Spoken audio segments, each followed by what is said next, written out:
A paz de Deus com todos os irmãos aí do grupo. Irmãos, respondendo a nossa pergunta do nosso irmão Argeu, né?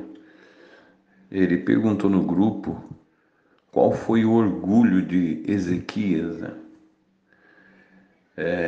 Então, irmão Argeu, segundo as Escrituras, o orgulho de Ezequias foi o mesmo o que aconteceu ali com Moisés, né? Servo de Deus, né? Foi a mesma coisa. Por isso que Moisés ele não entrou, né? Nem ele nem Arão na terra prometida, né? Então, o rei Ezequias, ele foi muito abençoado por Deus, muitas vitórias Deus deu para ele, né? No seu reinado. E o que acontece? Quando ele adoeceu, o Senhor fez aquela obra, né? Onde ele orou, né? E o Senhor acrescentou a ele mais 15 anos de vida. O rei Ezequias era um rei muito usado por Deus, né, no seu reinado. Como eu disse, tinha muitas vitórias, né? Então ele era muito conhecido de todas as nações que Deus era na vida de Ezequias, né? E o que aconteceu? Então, irmãos, Ezequias, quando ele precisou do Senhor, né, na sua enfermidade, o Senhor o libertou, deu mais 15 anos de vida. E o que aconteceu? Ele esqueceu, né, da misericórdia de Deus e ele se esqueceu de dar glória a Deus, né? Isso é comum às vezes acontecer. Vou dar um exemplo aqui para o nosso irmão e para todos os irmãos do grupo. Um exemplo simples para nós entender. O Senhor chama nós aí do mundo do pecado, né? E nós cremos na palavra. O Senhor tira nós do charco do lodo e nós cremos na palavra e batizamos, né? E vamos caminhar nesta graça maravilhosa, né? Em que nós alcançamos por misericórdia. E quando nós ingressamos nessa caminhada, irmão, nós chegamos humildes, né? Começamos a congregar com aquele amor, né? Às vezes pegamos a vassoura, temos prazer de varrer a casa de Deus, né? Fazer alguma coisa, né? Um chamado aí para trabalhar na construção, nós se envolvemos nas coisas de Deus com aquele amor, né? E o Senhor então vai nos abençoando, Ele vai nos abençoando, né? Passa mais um tempo, é orado e está precisando de um porteiro, né? O Senhor confirma aquele irmão para trabalhar na porta, né? Para atender as portas, aquela alegria, né? Deus visita nós, aquilo parece que nós foi o ministério maior que existe na terra, né? Aquela alegria, nós abraçamos aquela alegria, o Senhor continua trabalhando. Vai passando o tempo, nós estava varrendo a casa do Senhor, né? Depois agora já somos porteiro, né? Aí dá um desejo de estudar música, né? Começa a estudar música, se esforçando, né? Tem desejo, aí se oficializa na música, né? Aí então deixa a porta e vai ser músico na orquestra, vai tocar, né? E passa mais alguns tempos, né? Deus tira do meio da orquestra e separa ali para atender os cultos de jovens e menores, como um cooperador de jovens, né? Então aquela alegria, né? Vai abençoando, né? Passa mais alguns anos, né? Algum tempo, o Senhor separa agora para o ofício ministerial, né? Atender culto de adultos agora não atender mais os jovens nem menores, mas vai agora na frente de um povo, né? Ele já está ali como um cooperador, como um presbítero, né? Atendendo aí a obra de Deus, né? E vai indo, passa mais alguns anos, né? E Deus continua na vida dele fazendo obra. Chega mais uns anos, vai orado e Deus separa ele novamente. E agora então ele vai como ancião da obra de Deus, né? Como ancião. Então, irmãos, e quando ele chega como ancião, vai passando os anos, né? Vai passando os anos, ele se esquece, né? Ele se esquece que ele estava lá no mundo e veio, o Senhor veio trabalhando devagarzinho, né? Trabalhando devagarzinho, e hoje, agora, ele é um ancião, uma obra de Deus. O que que acontece? Tem até um ditado aí que às vezes alguém brinca, né? É uma brincadeira, mas tem sentido. Às vezes a pessoa fala assim: irmão, você não sabe que o ancião falou, o capim secou? Por quê? Porque é uma brincadeira, mas é assim. Às vezes a pessoa vai ficando velho de ancião, né? Às vezes já é até no meio dos outros anciãos, ele já é o mais velho, né? Então ele já vai atender reunião ministerial, enfim. E o que que acontece? Deus capacitou ele com uma grande autoridade e então ele vai se esquecendo da humildade, né? Ele vai se esquecendo. E o que que acontece? Aí ele começa a fazer coisas por conta própria dele, que o Senhor não mandou. O Senhor não mandou ele fazer aquilo ali, mas por causa da autoridade, a posição que ele está, ele faz alguma coisa por livre e espontânea vontade. E como ele é um ancião velho, os outros, né, vê que está errado, mas por respeito, né? Então, e ele começa assim, começa assim, começa assim, e o que que acontece, né? O Senhor vem e tira ele da frente do povo, né? Tá? Então foi mais ou menos o que aconteceu aí com Ezequias, né? Ele esqueceu que quem vinha fazendo as obras no reinado dele era Deus. Se tudo que ele possuía era as bênçãos de Deus. Então ele foi e fez uma aliança com os babilônicos, né? Aliança com um povo que era cheio de idolatria, cheio de pecado e que servia como um tropeço, né? Como um tropeço. E ele, por conta própria, então ele já chamou, ele já mostrou, e ele não fez como era o costume em Israel, né? Um rei, para fazer alguma coisa, ele tinha que consultar o profeta, o homem de Deus. Qualquer assunto que ele precisasse, ele precisava então consultar o homem de Deus, tá certo? E ele não fez isso, ele fez por livre e espontânea vontade, sem consultar o profeta, certo? Então foi onde que Deus mandou Isaías lá, né? E profetizou que tudo que ele fez, e ele com orgulho, eu mostrei tudo, não ficou nada sem mostrar. Ele achou que estava falando uma grande vantagem. Aí o profeta falou, então os babilônios vai invadir, vai levar tudo que você mostrou, inclusive os seus filhos, vai levar lá para ser escravo, lá, servo lá na Babilônia. Enfim, a história foi essa, né? E como que nós vamos encaixar isso aí com a história de Moisés? Moisés também aconteceu isso? Será que aconteceu?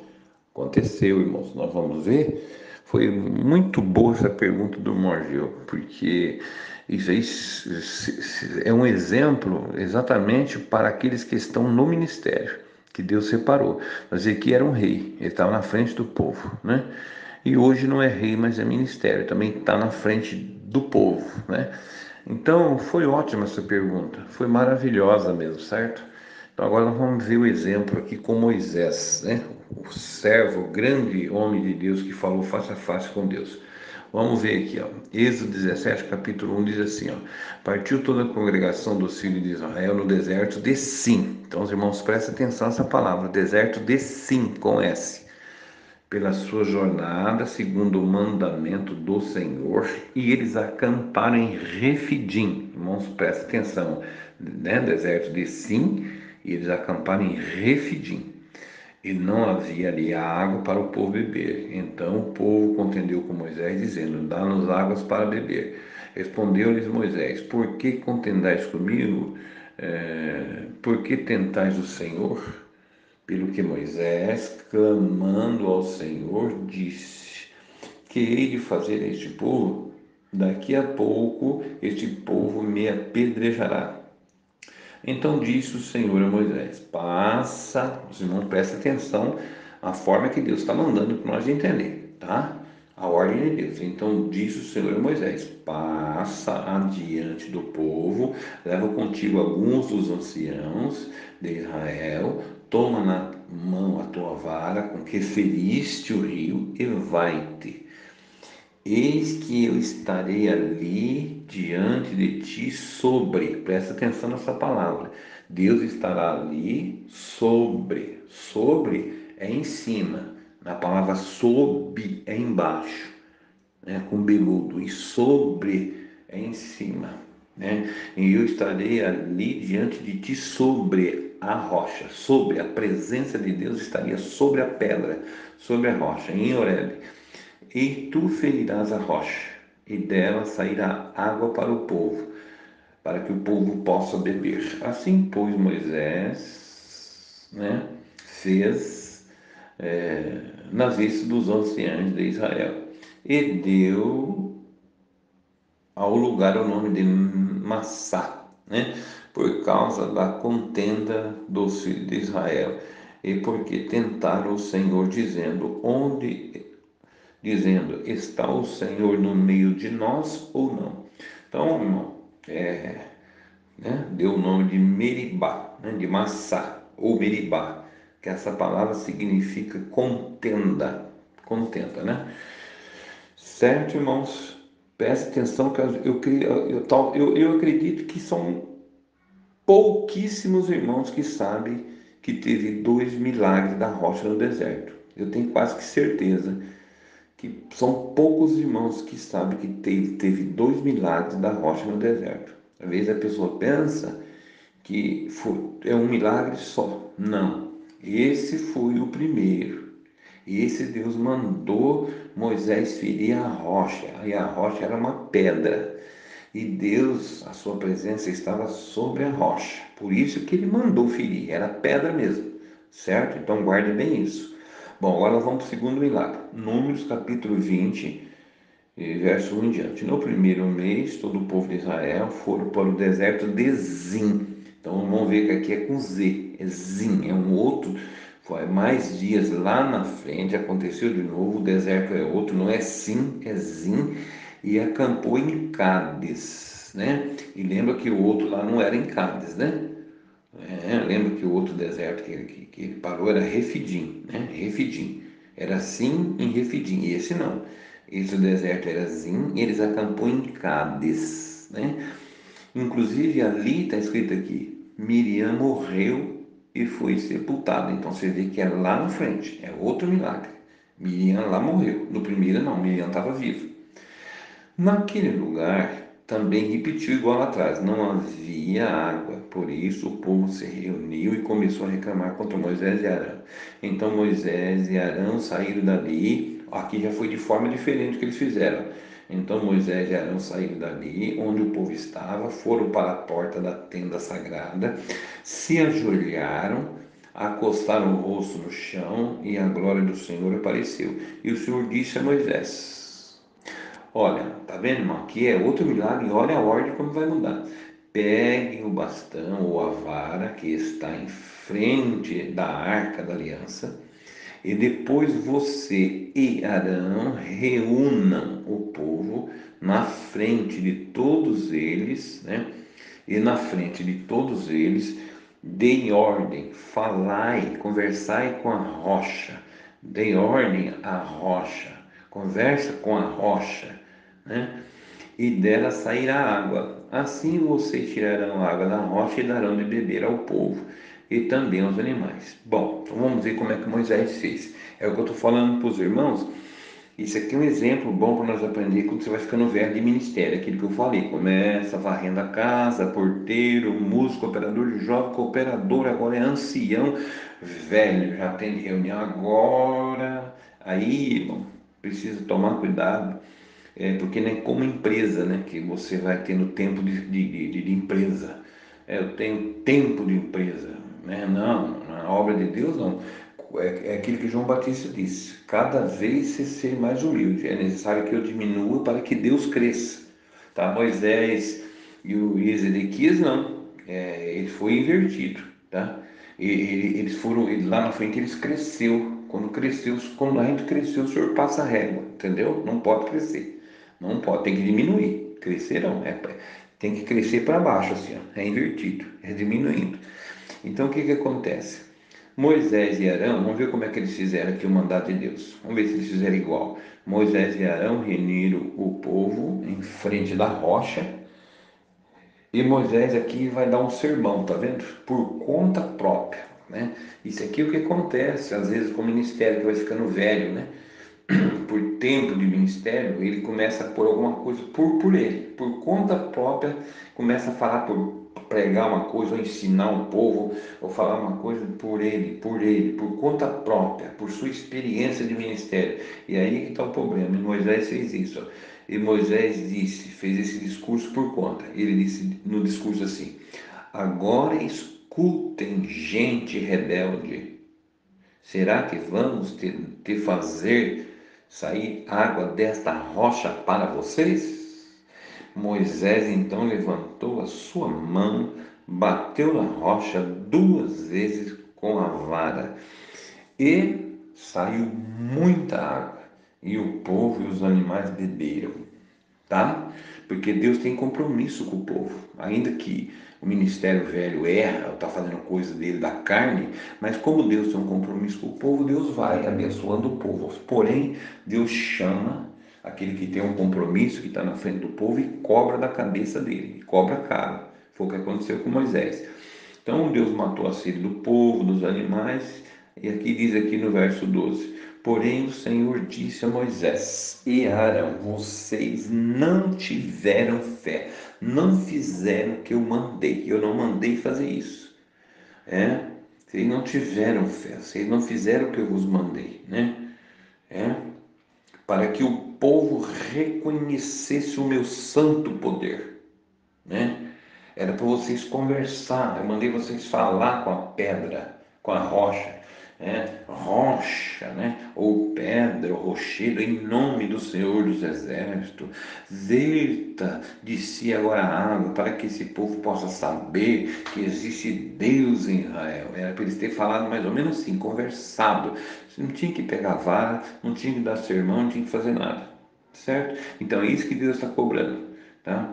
E vocês, né, fizeram errado, para que o povo reconhecesse o meu santo poder. Então Moisés aqui roubou a glória de Deus. E por isso vocês não levá-los a esse povo para a terra prometida, né? Para dar a eles. Lá vocês não vão entrar. E vocês não vão entrar. E isso aconteceu, né? Em Meribá, que quer dizer contenda de novo, né? Onde o povo de Israel clamou contra Deus, o Senhor, e onde Deus lhe deu uma prova do seu santo poder. Agora nós vamos confirmar, irmão, por que Moisés, né? Aqui ele já fez coisa por conta própria. Foi o caso do rei Ezequias, né?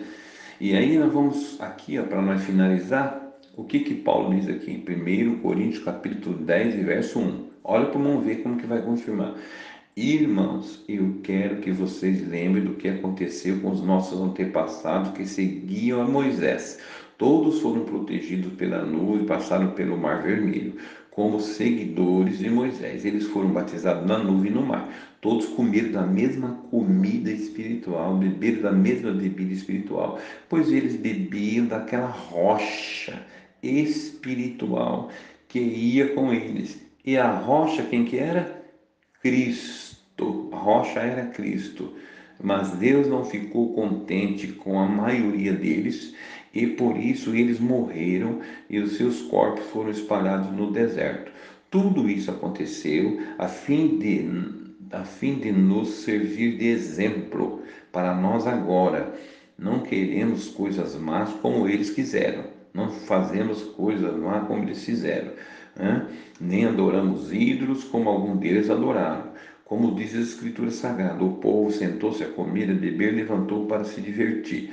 Não devemos cometer imoralidade sexual como algum deles fizeram, e porque eles fizeram isso, 23.000 deles caíram mortos num dia só. Não devemos pôr à prova a paciência de Cristo, está vendo? Foi aquilo que Moisés falou, você está pondo Deus em prova. Não devemos pôr à prova a paciência de Cristo, como algum deles fizeram, e por isso foram mortos pelas cobras. Vocês não devem se queixar como fizeram algum deles, e por isso foram destruídos pelo anjo da morte. Tudo isso aconteceu com os nossos antepassados, a fim de servir de exemplo para os outros. E aquelas coisas foram escritas a fim de servirem de aviso para nós hoje, pois estamos vivendo no fim dos tempos. Tá certo, irmãos? Então, aí essa é a grande realidade que aconteceu, né? O mesmo que aconteceu com o rei Ezequias, também aconteceu com o servo Moisés, né? Moisés, né? Quando ele começou, a Bíblia diz que ele era um homem muito manso. No começo, ele até orou: Senhor, se o Senhor matar esse povo no deserto, risca meu nome também do livro da vida. Então Moisés começou no espírito, mas aqui no fim, Moisés já fez coisa por conta própria. E isso, irmão, é a nossa carne. A nossa carne tem essa tendência, irmão. Tem. Irmão, se nós pegar uma autoridade, nós começamos a esquecer dos primeiros rudimentos, da humildade, do primeiro amor. Nós começamos a esquecer, irmão. É a carne terrível, irmão. Ela pegou autoridade, você entendeu? Inclusive aqui na terra, né? Quando a pessoa tem autoridade, então tem um processo para aqueles que usam, né? Abuso de autoridade. Até na terra tem abuso de autoridade. Foi o que aconteceu ali com Ezequias e com Moisés. Não, nós temos que sempre seguir o que João Batista disse. É necessário que cada vez mais nós diminuamos e que toda honra e toda glória seja dada ao Pai, ao Filho e ao Espírito Santo. Se eu conseguir responder a pergunta, irmão Argel, então foi isso, né? Entrou o orgulho porque saiu da humildade, esqueceu do que é Deus que fez a obra no passado. Se nós estamos aqui é porque até aqui o Senhor nos ajudou. E a nossa carne tem tendência de nós esquecer, né? Tá certo? Então essa é a minha resposta aí para os irmãos do grupo. Paz de Deus, Deus que abençoe a todos. Ficam com Deus.